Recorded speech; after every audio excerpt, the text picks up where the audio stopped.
Nous quittons le Gabon pour le pays du président Alassane Ouattara. Je vous l'ai dit tantôt qu'on parlera beaucoup de Côte d'Ivoire, beaucoup du Cameroun. Alassane Ouattara dirige la Côte d'Ivoire comme il se doit. À savoir que de manière bimensuelle se tient un conseil de ministres. Et là, les ministres ont le devoir d'assurer leur feuille de route et de rendre compte. Et ça se fait en présence du Premier ministre, chef du gouvernement, M. Robert Begré-Mambé, et du vice-président de la République, sous la coordination générale du président de la République, Alassane Ouattara. Et pour le dernier conseil de ministres de l'année 2024, qui s'est tenu jeudi dernier, l'équipe de CNN a campé ses caméras sous la direction d'Ousmane Coulibaly pour nous ramener des informations de ce dernier conseil de ministres avant 2025. Un conseil des ministres s'est tenu le 19 décembre 2024 au palais présidentiel de la République de Côte d'Ivoire, comme instauré par le président Alassane Ouattara. Rien de plus normal qu'avec cette méthode et cette fréquence bimensuelle des conseils de ministres, la Côte d'Ivoire se porte bien et brille de mille feux avec une attractivité économique qui donne envie à l'international, sans oublier notre activité aussi touristique. En présence de toute l'équipe Côte d'Ivoire de CNN au palais présidentiel de la République, dirigé par Ousmane Coulibaly et Eddy Lévite-Vaugnan, l'équipe vous rapporte ce qu'a été ce tout dernier Conseil de ministres de l'année 2024. Rendez-vous pris pour la première semaine du mois de janvier. En Côte d'Ivoire, ça travaille. Reportage Ousmane Coulibaly. Le jeudi 19 décembre 2024, au palais présidentiel de la République de Côte d'Ivoire, dès 11 h, sonne l'arrivée des ministres comme à l'accoutumée pour ce dernier conseil des ministres de l'année 2024, avec la présence de tous les membres du gouvernement. Le Premier ministre, le vice-président de la République et le président de la République, chef de l'État de Côte d'Ivoire, son Excellence Alassane Ouattara. Un conseil de ministres qui aura tenu toutes ses promesses en 2 h et 15 minutes de travail, de revue générale de tous les aspects de la nation, et ceci dans une sérénité digne d'une équipe gouvernementale soudée autour du chef de l'État et qui travaille. C'est alors qu'après 2 h 15 minutes de travail gouvernemental en huis clos, place au point de presse dirigé par le ministre de la Communication, porte-parole du gouvernement, qui place le décor devant la presse nationale et internationale invitée à cet effet. CNN, la télévision autrement, était là. 14 points dont 9 décrets de mesures générales individuelles, 5 communications et divers, au titre du ministère de la Justice. Le Conseil a adopté un décret portant prorogation du délai d'application des dispositions de la loi du 19 novembre 2018 instituant une procédure spéciale de déclaration de naissance, de rétablissement d'identité et de transcription d'actes de naissance. Au titre du ministère de l'Intérieur et de la Sécurité. Le Conseil a adopté un décret portant reconnaissance d'utilité publique de l'association dénommée Bourse de sous-traitance et de partenariat de Côte d'Ivoire, en abrégé BSTPCI.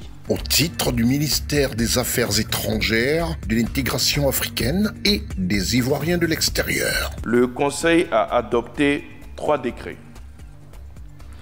Le premier décret porte sur la ratification de l'accord de prêt d'un montant total de 16 milliards de francs CFA conclu le 4 octobre 2024 entre la Banque ouest-africaine de développement, la BOAD, et la République de Côte d'Ivoire pour le financement partiel du projet de construction d'un réseau structurant de distribution publique d'eau potable dans les communes d'Abobo et de Yopougon.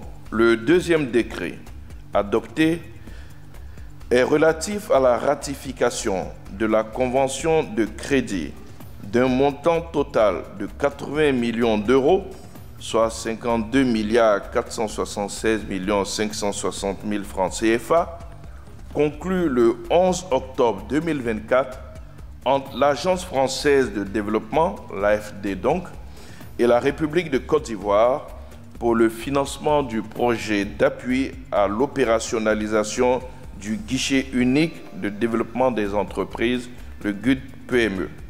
Le troisième et dernier décret, donc au titre de ce ministère, porte sur la ratification de l'accord de prêt d'un montant de 285 900 000 euros, soit 187 538 106 300 francs, répartis en un crédit de tranche A d'un montant de 225 100 000 euros et un crédit de tranche B d'un montant de 60 800 000 euros, conclu le 6 décembre 2024 entre l'Association internationale de développement AID et la République de Côte d'Ivoire relatif au troisième financement de politique de développement portant sur l'investissement pour la croissance. Au titre du ministère de la Construction, du Logement et de l'Urbanisme, le Conseil a adopté 2 décrets.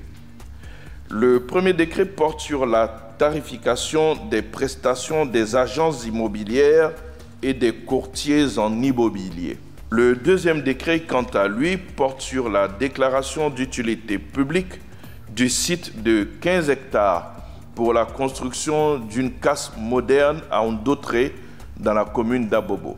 Au titre du ministère du Patrimoine, du portefeuille de l'État et des entreprises publiques en liaison avec les ministères concernés, le Conseil a adopté un décret autorisant la cession de la participation détenue par l'État dans le capital de Versus Bank et la communication y afférente. Au titre du ministère de la Communication en liaison avec les ministères concernés, le Conseil a adopté un décret portant attribution, organisation et fonctionnement d'un établissement public à caractère administratif dénommé Agence ivoirienne de presse, en abrégé AIP. C'est alors qu'il y a aussi eu des mesures individuelles.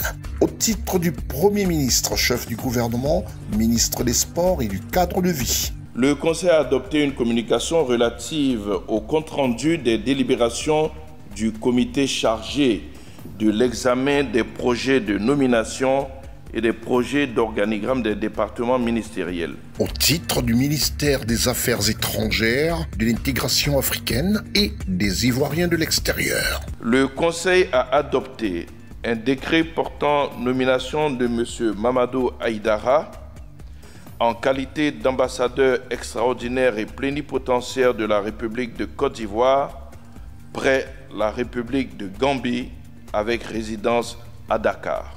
S'agissant des communications, au titre du ministère de la Justice, le Conseil a entendu le compte-rendu de la participation de la Côte d'Ivoire au 4e cycle de l'examen périodique universel, EPU.